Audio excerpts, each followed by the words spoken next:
प्रदोष, शिवरात्रि, सोमवार तीनों एक ही दिन पड़ रहा। दुनिया के लोग त्रिवेणी का स्नान करने के लिए प्रयाग जाते हैं, पर मेरे भोलेनाथ ने पूरी त्रिवेणी यहीं बना दी, पूरी त्रिवेणी। सोमवार की प्रदोष पड़ती है तो शंकर भगवान कैलाश पर निवास करते हैं। हमारे यहाँ कहते हैं सोमवार की जो प्रदोष पड़ती है वो इच्छा पूर्ति करती है। मान लो आप प्रदोष का व्रत नहीं कर सकते, आप अगर व्रत नहीं कर सकते तो प्रदोष के दिन, प्रदोष काल में शाम का समय सूर्यास्त का कुछ पल, कुछ घड़ी के पहले से लेकर बाद तक का प्रदोष काल के अंतर्गत आप शंकर जी के मंदिर में जाकर एक लोटा पानी, 5 बेलपत्र भी अगर समर्पित करते हैं तो संपूर्ण प्रदोष का फल आपके भाग्य में प्रबल हो जाए। एक निवेदन सभी श्रोता बहन भाइयों से, कथा आस्था चैनल पर जो सुन रहे हैं, फेसबुक यूट्यूब पर जो सुन रहे हैं और पंडाल में बैठकर जो सुन रहे हैं, जिस दिन दिल से हारो ना, थोड़ी तकलीफों में अगर घिर जाओ, तकलीफें आ जाएं, कष्ट आ जाए, तकलीफें जिस दिन तुम्हारे भीतर बहुत ज्यादा मात्रा में आ जाए, उस दिन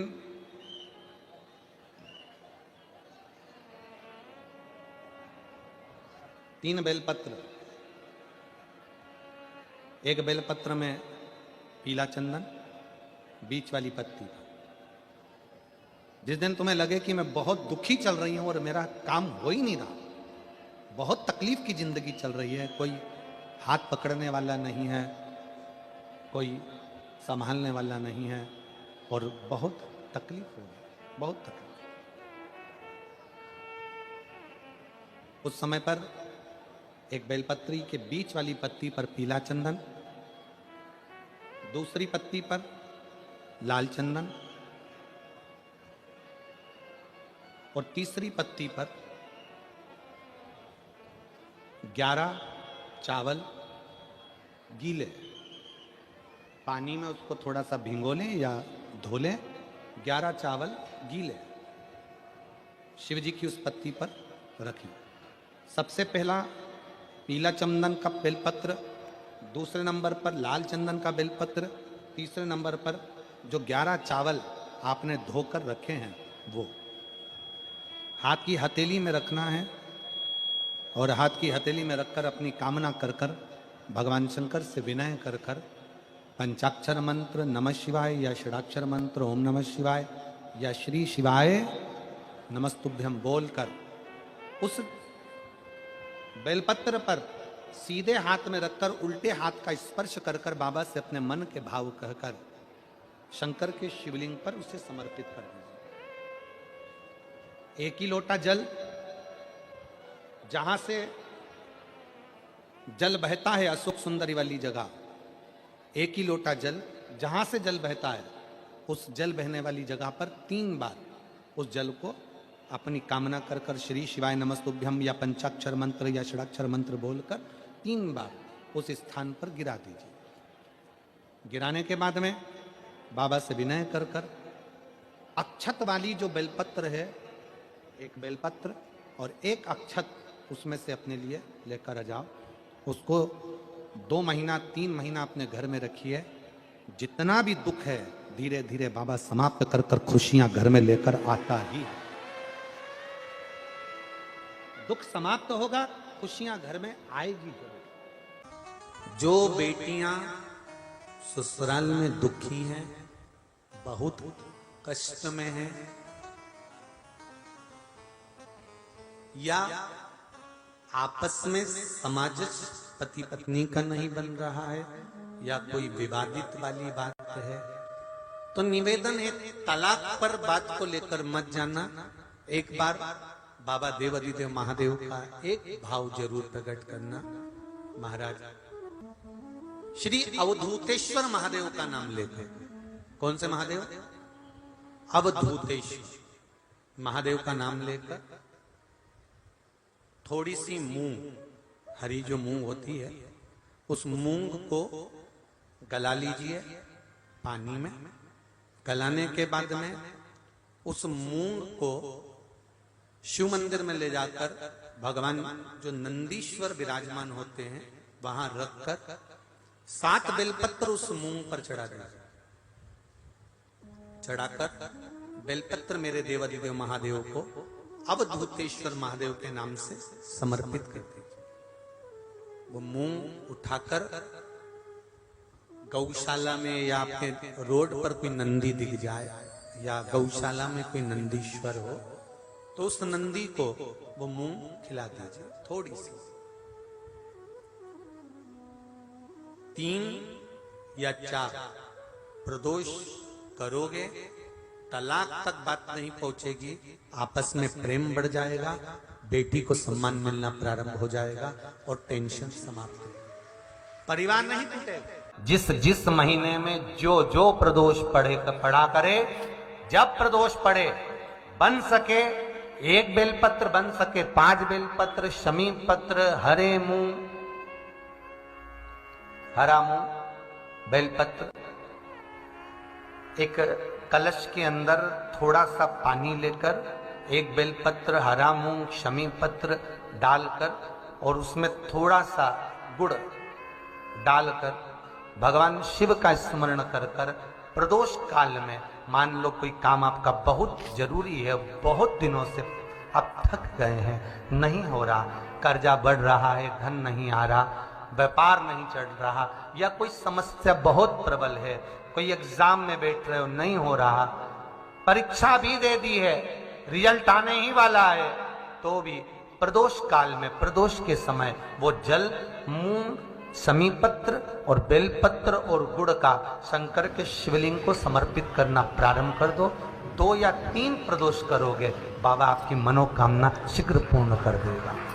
2 या 3 करो, बाबा करे।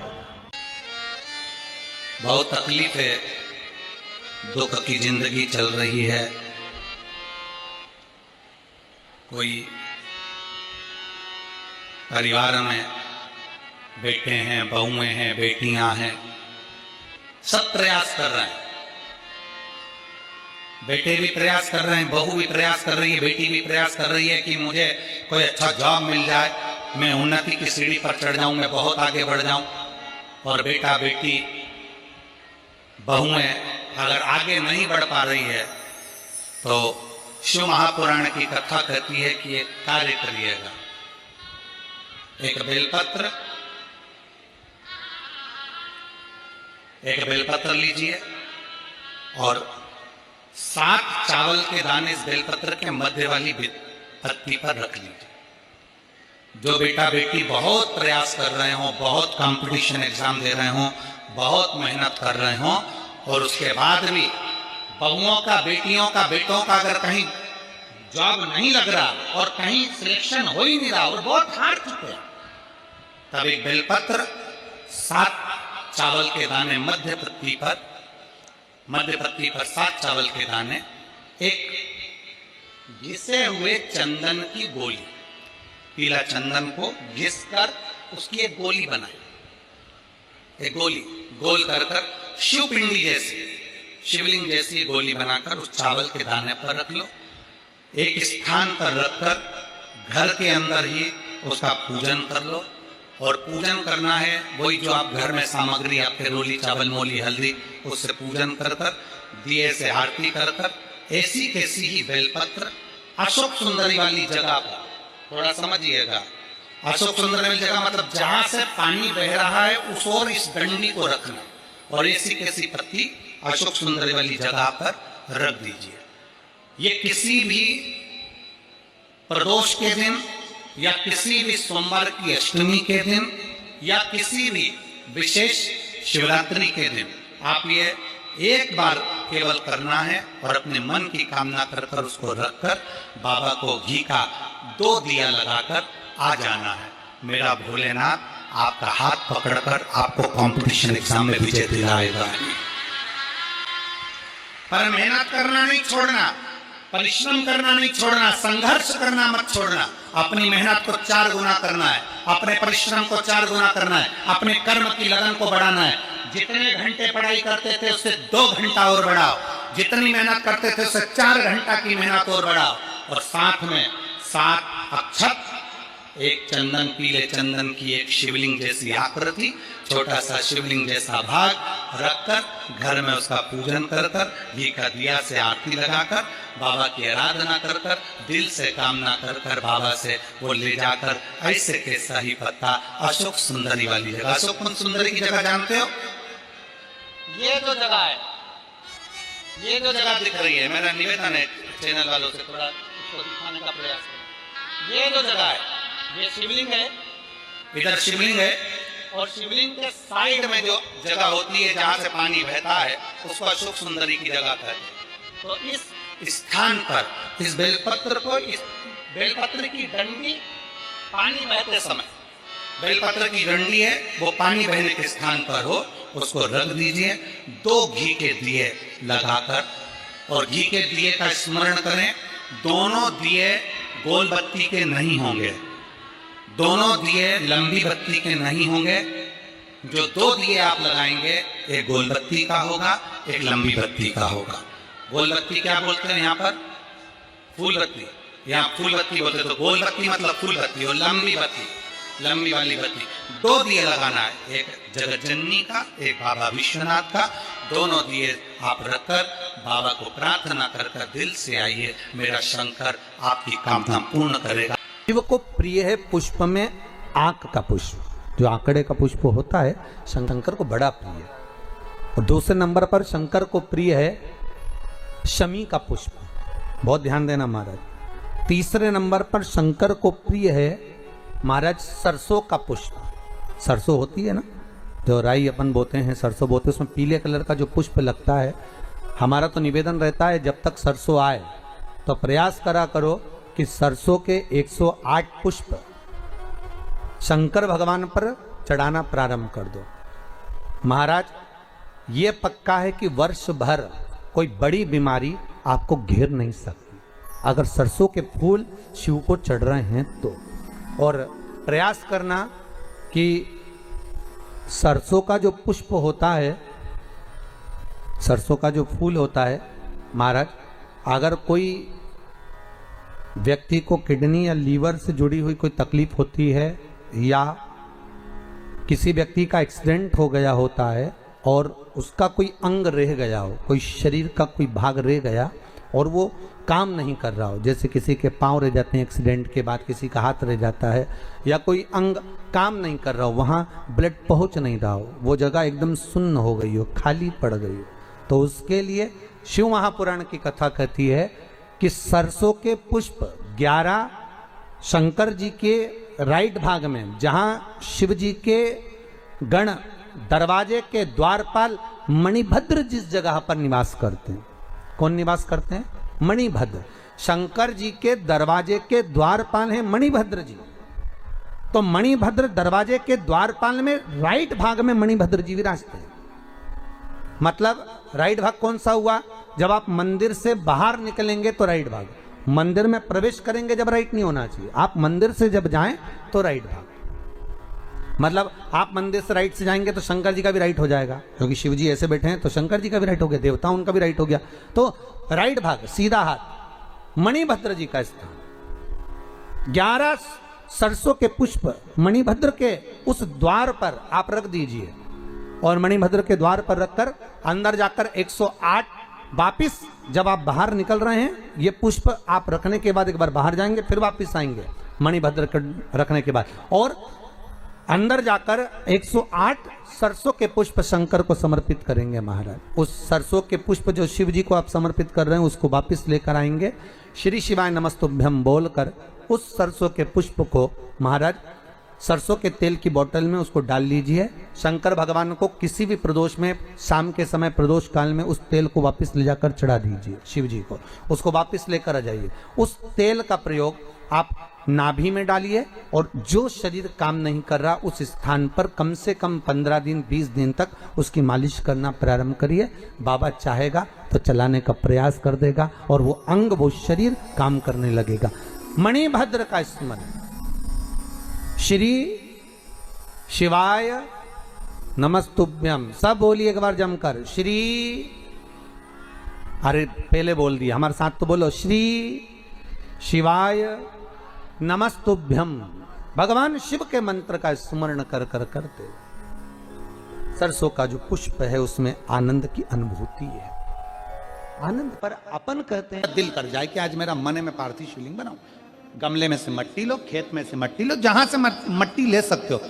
घर के बाहर कोई गमला हो, बगीचा हो, शहरों में जमीन पर कहां मट्टी ढूंढने जाओगे? तुम्हारे जो गमले लगे रहते हैं उसमें से मट्टी ले लो, पर छोटा सा पार्थिव शिवलिंग का निर्माण समझ लेना जरा। तुमने पार्थिव शिवलिंग बनाया, जलाधारी बनाई, पूजन कर लो जिस दिन तुम्हारा मन करे। कोई तिथि, कोई वार, कोई दिन, कोई समय, कोई घड़ी, कोई पल, कुछ मत देखो। तुमने पार्थिव शिवलिंग का निर्माण किया। 3 आखा चावल, 3 अक्षत। आखा चावल जानते हो? साबुत दाना, आखर चावल। 3 चावल के दाने, एक गणेश जी की जगह, एक अशोक सुंदरी की जगह, एक षडानंद कार्तिकेय जी की जगह। 3 चावल दाना। 3 दुर्वा, एक गणेश जी की जगह, एक अशोक सुंदरी की जगह, एक षडानंद कार्तिकेय जी की जगह। 3 बेलपत्र, जहां पर माता पार्वती जी का आपने ये जलाधारी बनाई है, उसी जलाधारी पर यहां से पानी बहता है, इसके ठीक विपरीत में यहां 3 बेलपत्र, तीनों रख दीजिए।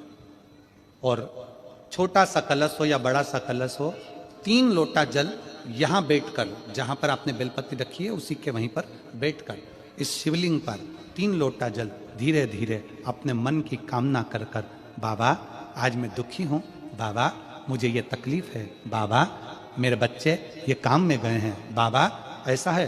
3 लोटा जल बाबा को धीरे धीरे अपने भाव कहकर, फिर तुम्हारे पास में जो पूजन का सामान हो वो चढ़ाकर बाबा की आरती कर कर दिया लगा दो। जब दिया ठंडा हो जाए उस शिवलिंग का विसर्जन कर दो। आप पाओगे, आपने अगर 2 या 3 बार कभी भी तुम्हारा मन करा कर लिया, आपको खुद लगेगा कि मेरे घर में संपदा कैसे बढ़ रही है और कार्य कैसे सिद्ध हो रहा है। शिव आराधना में भगवान शंकर की, शिव भक्ति में भगवान शंकर की अविरल भक्ति में पार्थिव शिवलिंग का निर्माण और पार्थिव शिवलिंग की पूजन हमें बल प्रदान करती है। जिसके घर में पार्थिव शिवलिंग का निर्माण होता है उसके घर में कभी लक्ष्मी की कमी नहीं होती है, वहां लक्ष्मी सदा निवास है।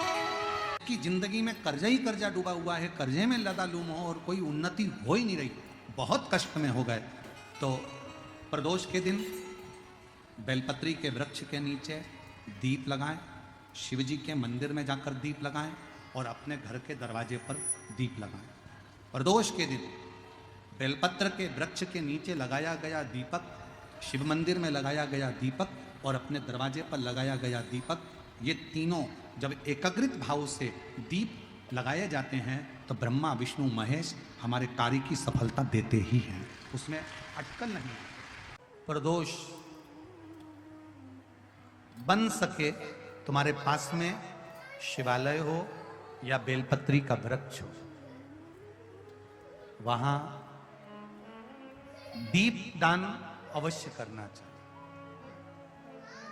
अबेश्वर महादेव का नाम, 7 कनेर के पुष्प, 1 बेलपत्र। जिस समय पर कनेर का फूल बेलपत्र के साथ चढ़ाया जाएगा तो 7 कनेर के पुष्प सीधी बेलपत्र पर आपको रखना। आपका भाग्य ठीक नहीं चल रहा, आपकी किस्मत ठीक नहीं चल रही, आपके ग्रह ठीक नहीं चल रहा है, नंदीश्वर के पास में बैठकर श्री शिवाय नमस्तुभ्यम बोलकर अशोक सुंदरी वाली जगह पर स्पर्श कराकर भगवान शंकर पर 7 फूल के साथ बेलपत्री की डंडी अशोक सुंदरी की साइड हो, ऐसा स्मरण करते हुए शिव को समर्पित कर वही बेलपत्री 5 बार नमः शिवाय या पंचाक्षर मंत्र, षडाक्षर मंत्र बोलकर वही बेलपत्री 3 प्रदोष 4 प्रदोष ने प्रदोष आप चढ़ा रहे हैं, प्रदोष काल में वो बेलपत्री लाकर अपने पूजन वाले स्थान पर रखते जाओ। एक बेलपत्री एक प्रदोष पर लाओगे, अगला प्रदोष आएगा, आपके भाग्य बदलने में आपको खुद मालूम पड़ जाएगा कि आपकी किस्मत कैसे बदल।